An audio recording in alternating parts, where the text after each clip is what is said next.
आगरा उत्तर प्रदेश में एक खतरनाक धर्मांतरण रैकेट का पर्दाफाश हुआ है, जहां दो सगी बहनों का ब्रेन वॉश कर उन्हें जिहाद के रास्ते पर धकेला गया। ये कोई छोटी मोटी घटना नहीं, ये एक सोची समझी साजिश है जो हमारे देश के धर्मनिरपेक्ष ताने बाने को तहस नहस करने की कोशिश की जा रही है। आज हम इस मामले की हर परत को खोलेंगे और सरकार से सीधा सवाल करेंगे, क्या जीरो टॉलरेंस की नीति वाकई काम कर रही है या जिहादी ताकतें बेखौफ हो चुकी हैं। हर हर महादेव मित्रों, मैं छोटा नरसिंहानंद अनिल यादव एक बार फिर स्वागत करता हूं आप सभी का। आगरा में दो सगी बहनें मुस्कान और खुशबू, ये दोनों बदले हुए नाम हैं, इस रैकेट का शिकार बनी।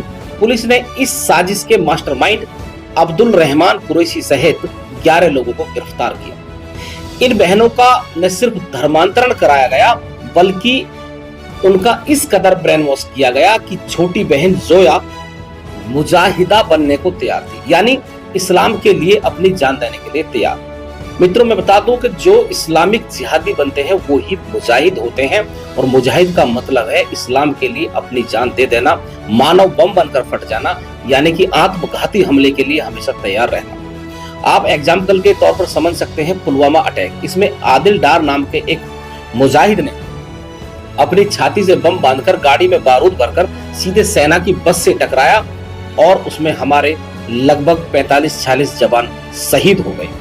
यही एक मुजाहिद की कहानी होती है, और मुजाहिद इस सबको इसलिए करते हैं क्योंकि उन्हें जन्नत मिलेगी, और जन्नत में कथित रूप से कुछ इनाम बख्शा जाएगा। मैं उसे चैनल पर कहना नहीं चाहता, आप समझदार हैं, आप जानते हैं कि कथित रूप से जो उन्हें इनाम मिलता है वो क्या क्या होता है जिहाद के फलस्वरूप। लेकिन मुझे समझ नहीं आया कि जिहादी का जो मुजाहिद है उनका हम इनाम समझ सकते हैं, लेकिन मुजाहिदा को क्या मिलेगा ये मैंने ना सुना है ना पढ़ा है। यदि आपको कहीं से पता चले तो मुझे कमेंट करके जरूर बताइएगा कि मुजाहिदा को कथित रूप से क्या इनाम बख्शा जाएगा जन्नत में। पुलिस को इनके मोबाइल चैट और वीडियो मिले जिनमें एक शख्स कहता है, बहुत बन गए सोमनाथ जैसे मंदिर, अब टूटने चाहिए। ये सब सिर्फ डराने वाला नहीं बल्कि एक खतरनाक मंसूबे की ओर इशारा करते हैं। इन बहनों को आगरा से कोलकाता ले जाया गया, जहां उन्हें सलाफी मुस्लिम के रूप में धर्मांतरित किया। सलाफी समुदाय अपने कट्टरपंथी विचारों के लिए बहुत ही कुख्यात है। आरोपी मोहम्मद इब्राहिम ने बताया कि पहले ये बहनें सिर्फ इस्लाम अपनाने के लिए तैयार थी, लेकिन धीरे धीरे उन्हें मुगल काल की कहानियां और वीडियो दिखाकर ब्रेन वॉश किया गया। जोया ने तो ये भी कह दिया कि वो इस्लाम के लिए कुर्बान हो जाएगी क्योंकि उसे जन्नत मिलेगी। पुलिस को इसके सोशल मीडिया अकाउंट पर AK-47 जैसे राइफल के साथ फोटो मिले, जो इस बात का सबूत है कि ISIS जैसे मॉड्यूल के लिए इन्हें तैयार किया जा रहा था। ये रैकेट सिर्फ आगरा तक सीमित नहीं था। पुलिस ने 6 राज्यों उत्तर प्रदेश, दिल्ली, गोवा, पश्चिम बंगाल, उत्तराखंड और राजस्थान से 10 और लोगों को गिरफ्तार किया है। इस गैंग के तार लश्कर तोयबा और PFI जैसे आतंकी संगठनों से जुड़े हैं। कनाडा, अमेरिका, लंदन और दुबई जैसे देशों से इनके लिए फंडिंग के सबूत मिले हैं। अब्दुल रहमान कुरैशी, जो पहले महेंद्रपाल जादौन था, मैंने पहले भी एक नाम बताया और फिर बता रहा हूँ, पहले महेंद्रपाल जादौन था, इस रैकेट का सरगना था।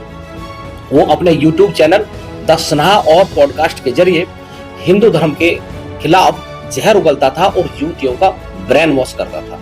ये कोई नया मामला नहीं है, इससे पहले भी उत्तर प्रदेश में कई बड़े धर्मांतरण रैकेट पकड़े गए हैं। अभी फिलहाल ही आपने सुना था को जंगूर बाबा यानी कि जमालुद्दीन का मामला बलरामपुर सबके सामने आया था। बलरामपुर में इस शख्स ने भी ऐसे ही रैकेट चलाया था, जिसमें नौजवानों को लव जिहाद और धर्मांतरण के लिए टारगेट किया जाता था। 2021 में कलीम सिद्दीकी का रैकेट पकड़ा गया था, जो शिव शक्तिधाम डासना गाजियाबाद से पकड़ा था। इसमें हजारों लोगों का धर्मांतरण किया गया था। इसमें मुकबदिर बच्चे भी बहुत बड़ी संख्या में थे। कलीम सिद्दीकी के साथ उमर गौतम को भी गिरफ्तार किया गया था, जो पहले हिंदू था और बाद में उसने धर्मांतरण करके उमर गौतम का नाम रखवाया। बाकी छोटे मोटे मामले बहुत हैं जो चलते रहते हैं, और उन पर लोगों का ध्यान नहीं जाता और ना ही जल्दी से मीडिया का ध्यान जाता। हाल ही में अलीगढ़ में 97 महिलाओं के लापता होने का मामला भी सामने आया, जिसमें धर्मांतरण का एंगल जांचा जा रहा है। आखिर ये सिलसिला कब रुकेगा? क्या ये गजबाए हिंद की और कोई बड़ी साजिश है, जैसा कि कुछ लोग सोशल मीडिया पर खुलकर दावा कर रहे हैं? योगी आदित्यनाथ की सरकार जीरो टॉलरेंस की नीति की बात करती है, लेकिन जब बार बार ऐसे मामले सामने आ रहे हैं तो सवाल उठता है, क्या ये नीति वाकई कारगर है? क्या जिहादियों के मन में शासन का डर खत्म हो गया? ये दोनों ही सवाल खड़े हो जाते हैं। या फिर उनका नेटवर्क इतना मजबूत हो चुका है कि वो खुलेआम ऐसी साजिशें रच रहे हैं?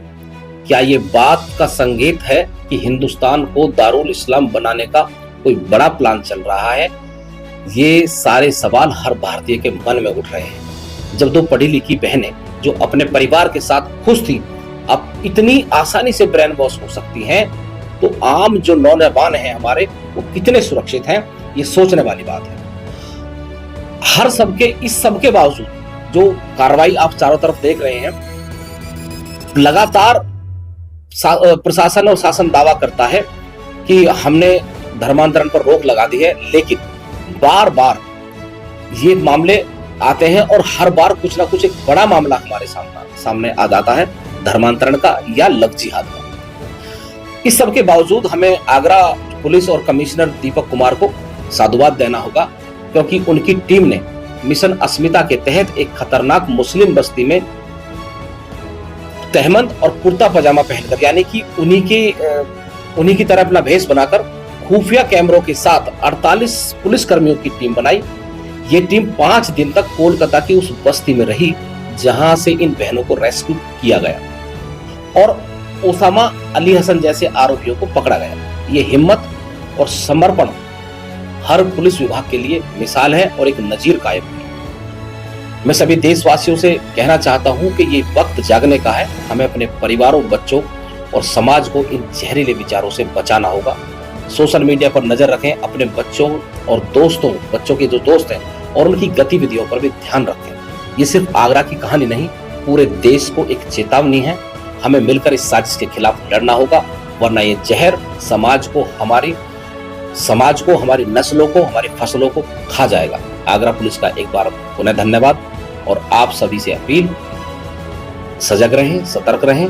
आप इस विषय में क्या सोचते हैं, कैसा समझते हैं, ये स्टोरी आपको कैसी लगी, एक बार कमेंट बॉक्स में जरूर बताएं। मिलते हैं अगले वीडियो में, तब तक के लिए हर हर महादेव।